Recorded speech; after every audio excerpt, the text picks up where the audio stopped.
Hi everyone, hope you're doing well from wherever you're watching this channel, depending on your time zone. Now, some time back, the Wiper Party endorsed former Nairobi Governor Mike Sonko to run for Mombasa gubernatorial seat. After that, the party went ahead to issue Mike Sonko with the nomination certificate, meaning they have cleared him. And so if the court will not stop Mike Sonko from vying this year, then Mike Sonko will be on ballot running for Mombasa gubernatorial seat in this election. And yesterday, Mike Sonko, in the company of Wiper Party leader Kalonzo and the whole Wiper team, moved to Mombasa County. And the first thing Mike Sonko did, he went to lay the wreath at the alleged grave of his mother. I'm saying alleged because today someone has come out to claim the same grave. Now, after that, Mike Sonko and the Wiper Party leader Kalonzo, they had a series of rallies in Mombasa County. They were well received with the Wiper team in Mombasa. And because Sonko is a populist politician, of course those rallies got many people attending. And today, Sonko had organized for another huge rally at Tononoka. He paid and he was given a go-ahead. He was issued with the permit to have his rally. But later, the county decided to cancel Mike Sonko event at Tononoka. So you see, Kalonzo had announced that he's going to campaign for Raila Odinga. He started in Ukambani and moved all the way to Mombasa. But what is turning out is clear that Kalonzo is simply campaigning for Wiper Party and issuing his demand to President Uhuru Kenyatta and Raila Amolo Odinga using these rallies. So there is nothing like campaigning for Raila Odinga. Listen to Mike Sonko shortly when he was stopped. Then we are going to continue with this conversation. We want to understand really what is it happening in Mombasa County. Na watu wa Mombasa tupatane pale kwa comment section. Tufanya meeting mtuambie what is happening in Mombasa. Sio kuita Sonko kiroboto. Sio kuja party leader ati ndio usimame Mombasa. Sisi hatuwajibu tena na matusi. Tunawajibu na maendeleo na sera za kusaidia watu wa Mombasa, kutransform maisha ya watu ya Mombasa. Kwa hivyo mimi ni party leader, nataka kuongea mambo mengi. Nataka swala la permit ya aje ajibu kidogo hapo, alafu nipatie alimboga, lakini kwa ufupi kuna strategy ndugu zetu wanaicheza. Mara wanatupatia permit, mara wanapiga simu kusema kiwanja imelipwa na mtu mwingine. Mara wanasponsor bloggers, kuweka maposta, rally imekanseliwa. Zinaleta confusion usiku yote tunafikia hiyo swala. Kwa hivyo sisi tunasema hatuogopi mtu. Tunawaheshimu lakini hatuwaogopi. Sawa sawa? Hapa hakuna Mungu wa Mombasa. Mtu alikuwa uongozi atawale watu wa Mombasa kulingana na katiba ya Kenya kupigiwa kura. Na kama ulipigiwa kura, hakuna maendeleo yoyote watu wa Mombasa. Wacha propaganda ndugu yangu, kaa kando. Wacha kuonesha vile serikali za kaunti zinaraniwa. Kwa hivyo hiyo confusion haisemi tumeogopa kwenda Tononoka. Tononoka tayari kuna watu wako pale. Mimi mwenyewe nimetoka hapo saa hizi. Tunaenda kuwaambia ile mambo inaendelea, tuwapatie pole na tunaenda kufanya Tononoka nyingine kubwa zaidi ambayo dunia mzima itashangaa. Wacha ile ajana ilikuwa ni kionjo. Now we are continuing with our panel and discussion, but just a quick request. You might be watching this channel but you have not yet subscribed. So my humble request, please consider subscribing so that any other time, once we release a video like this one, you will always get notified. Again, to all our 10 subscribers and anyone who drop comment, I must say thank you so much for your unconditional support. Again, I'm requesting you to give this video a thumbs up so that YouTube can recommend a video to more viewers. Back to our discussion. Now, in as much some of the elders in the Mombasa County are trying to distance themselves from Mike Sonko links with the Mombasa County, the truth of the matter is that in case Sonko will be allowed to be on ballot by IBC, he's going to disturb so many people there.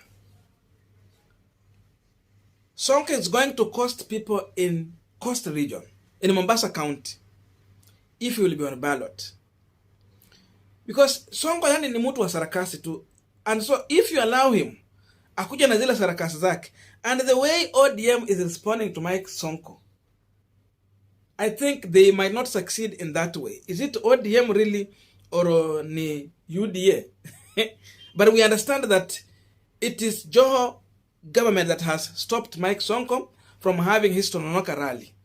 But now, they called Wazes to respond to Sonko. And if you listen to this Wazee, if these are the people that have been fronted to be responding to Mike Sonko, then they are not going to succeed. Let youth respond to Sonko and not elders. Because this youth might not listen to Mike Sonko. No, sorry, they might not listen to these elders on what they're saying about Mike Sonko. And you see, Sonko is brave. He's saying this time around that waki tutusi na sisi tutawajibu kwa matusi, tutawajibu kwa maendeleo. You know, all what he's saying is lip service and a populist. Yes, we know he's a philanthropist, but he wants to use that card of philanthropist to take over Mombasa County. So in one hand, serikali zinaendelea, wazee wamekataa Sonko. And then in the other hand, there is someone who has come out to claim the graveyard where Mike Sonko was laying the flowers. That grave does not belong to Mike Sonko's mother, who was buried there. Because Sonko is claiming that his mother came from Mombasa, and even he buried his mother in Mombasa. And so yesterday, in the company of Kalonzo, they went to lay the wreath there. But someone is coming out to claim the same grave. So you see all the drama that comes from Mombasa. Anyway, we understand UDA party in Kenya Kwanza coalition, they have Hassan Omar as a gubernatorial candidate. Then if you come to ODM, they have Abdul Swamar Nasir as ODM candidate. I don't think the entry of Mike Sonko is going to dig neither from ODM side or UDA side. But in my view, because Hassan Omar was part of Wiper Party, I think he was trying to move with the Wiper Party to UDA. It never worked. If he had moved with the Wiper Party leadership to UDA side, then he could be at risk because Sonko was coming to claim the Kamba votes. So that's what Sonko wants to start with. In my view, both the UDA candidate and the ODM candidate should be serious in Mombasa. They should be serious in Mombasa. Because no one knew that Sonko can be voted as Nairobi governor. But he excelled on populist politics. Today he's taking the same populist politics to Mombasa County. If there is anyone between these two, he's going to ignore Mike Sonko. Then they should prepare for the worst in Mombasa. So, again, if you look at Kalonzo Musyoka, in as much they are calling for zoning, I can say in my own view, what Kalonzo is doing is contrary to what he's calling for. When it comes to Ukambani, he's calling for zoning.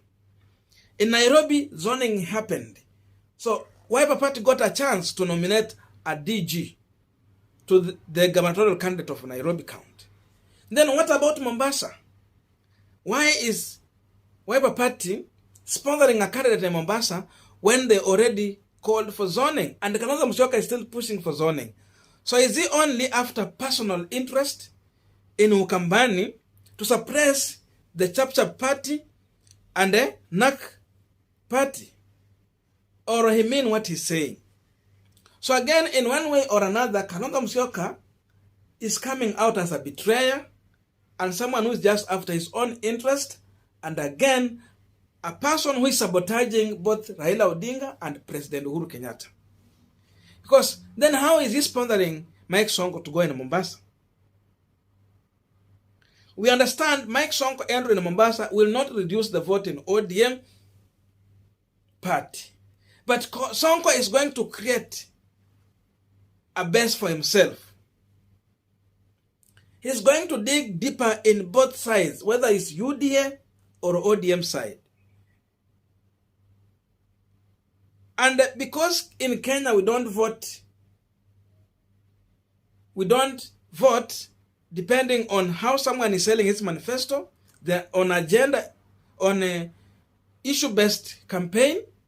What Kenyans are voting on is on someone who is controversial, a populist, and a person who is just appealing to their emotion only.